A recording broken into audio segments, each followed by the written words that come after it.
Hello GAWD, this is Mr. Ash, and we just finished sculpting in this detail. So now I'm going to go back to object mode, and if we just make that the same, you'll see that it does hold our data for sculpting. Just because our preview is set to 0, it actually isn't being affected by that right now. What we're going to do is bake a normal map. So to do that, we're going to switch to this compositing scene. And what compositing gives you is a 3D window, image editor, viewer, and then your node editor. And we're going to bake some textures. So you already should be in cycles, and there may be a material already. So if you switch to, or click here to switch to material view, you'll see something in there. You're going to hit X to get rid of that because that's an old Blender render material, I think. And you're going to click plus a new material.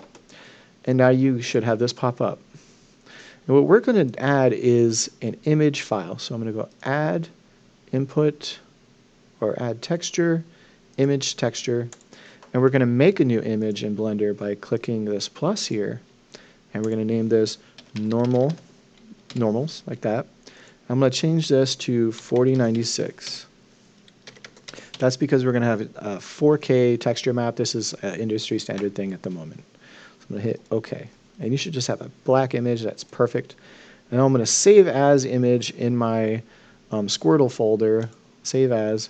So now it's an actual file that exists. And then I'm going to select normals from this drop-down. So just hit open, select your normals. Or you can click here and then select normals. But all you got to do is have it highlighted like that. Okay.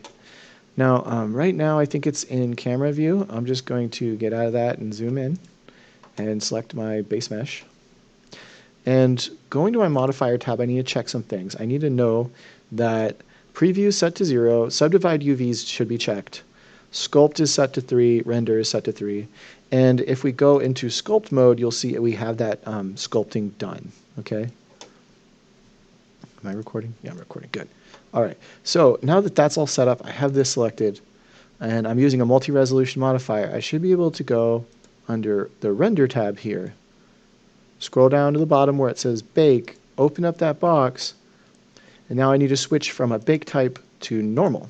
Now, these are all the different things you can bake, which is basically a way of saving the texture file so you don't actually have to render it when you're rendering. You know, it's already rendered so that. And that's what I mean by baked. You know, you don't have to compute anything. It's already there, right? So I'm going to render the normals, okay? And since I have a UV map on the low poly and it's holding the data for my sculpt, it should, in theory, be able to produce a really sweet normal map now. All you have to do is hit bake. So I'm just going to take this and adjust it to 4, and then I'm going to hit bake and see what happens. Okay, so you get all these bluey, purple, greeny kind of things, and this is exactly what you need to see in a normal map. So you can see our drawing into the sculpt, and you can see all of that. Now, if we connect it to our model, what we should get is details from our high poly onto our low poly. So I'm going to go over here to my tab, and I'm going to turn off my multi-resolution so you can't even see it now. And I'm going to add vector normal map to there. And this just allows us to connect a UV mapped normal map to our shader. So I just connect it like that.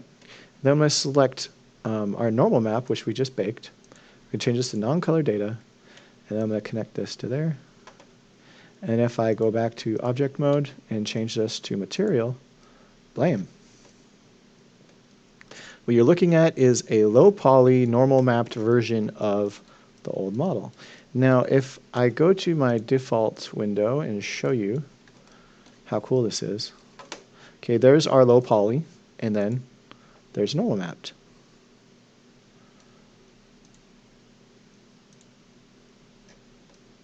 Low poly without the normal map, with the normal map, okay?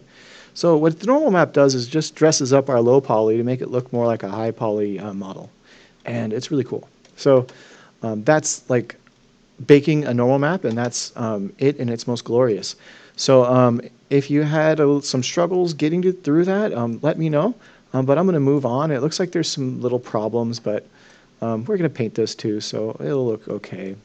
Thank you for following that. If you have questions, bug me, but I hope you find that useful. I'll catch you in the next video where we start to do some diffuse painting.